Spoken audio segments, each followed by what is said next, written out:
नमस्कार। अंतःपुर के कानाफूसी में आप सबों का स्वागत है। और आज हम अंतःपुर के कानाफूसी में उस कानाफूसी की चर्चा कर रहे हैं जिसके सहारे बिहार की सियासत को एक अलग तरीके से साधने की कोशिश चल रही है। क्या है वो सियासत? भले ही बादशाह उस मना स्थिति में नहीं है, लेकिन बादशाह के आसपास रहने वाले जो लोग हैं वो कहीं न कहीं दाव पे दाव चले आ रहे हैं, मतलब दाव पर दाव चल रहे हैं। इस बार दाव राज्यसभा सीट को लेकर है। दो सीट फाइनल है, दो जनाब के पास, दो कमल के फूल के छाप, बच गया एक सीट। उस एक सीट को लेकर जबरदस्त खेल चल रहा है। वो सीट ऐसा सीट है जहां एनडीए थोड़ा सा एफर्ट लगा दे तो तय है, लेकिन यह सीट बादशाह के खाते में जाए, इसकी बिसात बिछाने की कोशिश शुरू हो गई है। कहते हैं ना कि भाई परिस्थिति अनुकूल हो या ना हो, कोशिश करने में क्या जाता है। क्योंकि चिराग को लेकर भी महागठबंधन का वोटर सहज नहीं है, बीजेपी के तो सहज नहीं ही है। और जो वोटर शिफ्ट हो सकता है उसमें कांग्रेस हो, चाहे एआईएम हो, चाहे बसपा हो, चाहे आपको गुप्ता जी, आईपी गुप्ता जी हो, ये सारे के सारे वोटर जो हैं सो अंतःपुर के प्रति कमिटेड है।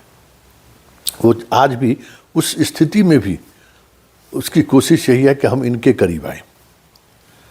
और इसका लाभ उस मना स्थिति में नहीं होने के बावजूद भी उनके सिपह सालार उठाने की कोशिश शुरू कर दी है। जब से इसकी घोषणा हुई है तब से ये खेल शुरू हो गया है। क्योंकि एक जिनको भेजने की बात हो रही है, मतलब अगर कमिटमेंट है तो उसको लेकर जो बिहार में जो एक इक्वेशन चल रहा है, वो इक्वेशन नहीं चाहता है कि इनको फिर से भेजा जाए। और आधार भी है कि संख्या बल नहीं है, और संख्या बल नहीं है तो फिर हम आपको कैसे भेजें। दूसरे जनाब के पास संख्या अपने अनुकूल उन्होंने सीट ले लिया था, तो भाई आपसे तो कोई कमिटमेंट है नहीं। और इस खेल में खबर ये आ रही है कि नंबर 1 और नंबर 2 साथ फील्डिंग करते हुए दिख जाए तो कोई बड़ी बात नहीं होगी। क्योंकि एक तो कह सकते हैं कि अब निर्माण प्राप्ति के द्वार पर खड़ा है, दूसरे को सियासत में बने रहना है। सियासत में बने रहने के लिए जो दाव पेच होता है, भले निर्माण प्राप्ति की तरफ बढ़ रहे बादशाह को उनकी राजनीतिक फायदा नुकसान कुछ समझ में आए चाहे नहीं आए, हम तो अपना समझेंगे ना। तो उस समझने में तीसरा सीट भी बादशाह के खेमे में चल जाए तो कोई बड़ी बात नहीं होगी, क्योंकि तीसरे की तलाश शुरू हो गई है।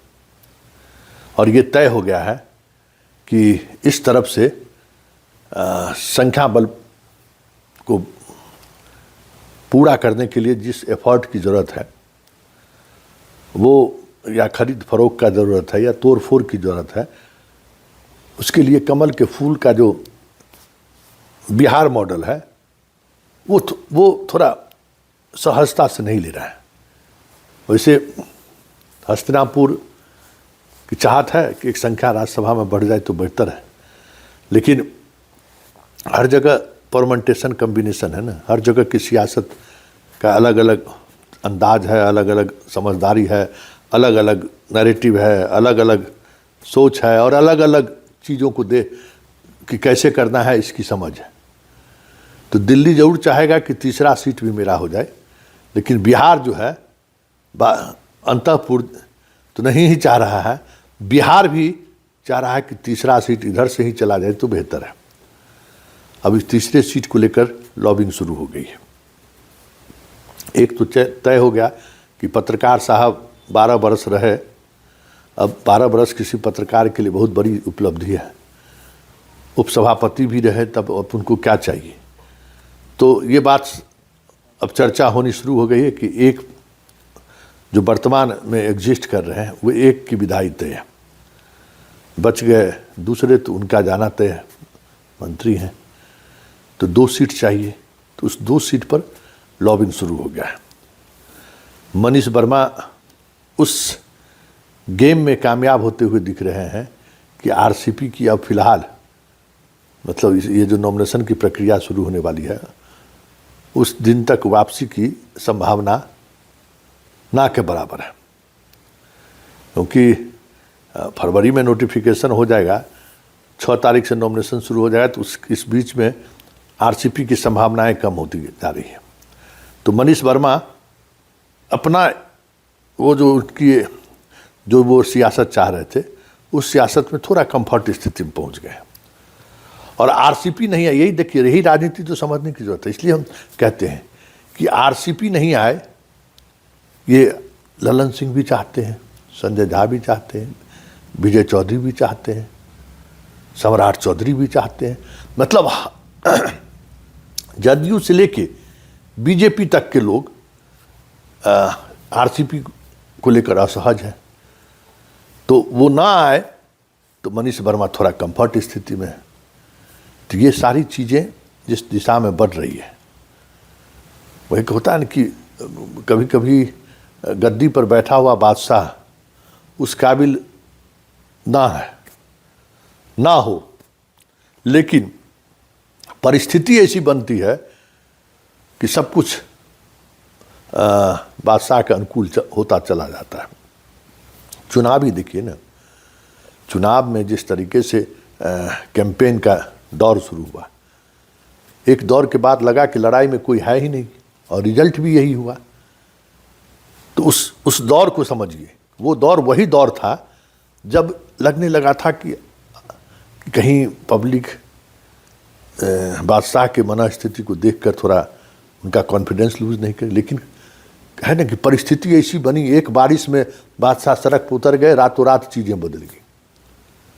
ठीक इसी तरीके से चिराग ने सीट ले लिया। वो नैरेटिव इस तरीके से आगे बढ़ा कि अचानक बादशाह को वोटर को लगा कि नहीं, अभी बहुत जान बाकी है। तो वो उस समय के राजनीति में ये नैरेटिव रातों रात 200 पार कर दिया। भले सरकार बनने के बाद जो कमजोरी थी वो रोजाना दिख रही है, लेकिन राजनीति के विषाद पे बादशाह अभी जिस पोजीशन पे है उस पोजीशन पे परिस्थिति ऐसी है कि ना चाहते हुए भी, हस्तिनापुर के ना चाहते हुए भी, बिहार को ना चाहते हुए भी परिस्थिति ऐसी है कि तीसरा सीट भी बादशाह के खाते में चला जाए तो कोई बड़ी बात नहीं है। आज कानाफूसी में यही कानाफूसी होता रहा कि देख लीजिए भाई, परिस्थिति देखिए, मतलब परिस्थिति पर किसी का कंट्रोल नहीं है। ऐसी परिस्थिति आ गई है कि तीसरा सीट भी इनके अनुकूल लोगों को ही दे दिया जाए तो कोई बड़ी बात नहीं होगी। चलिए, अंतःपुर के कानाफूसी में फिलहाल इतना ही, इजाज़त दीजिए, नमस्कार।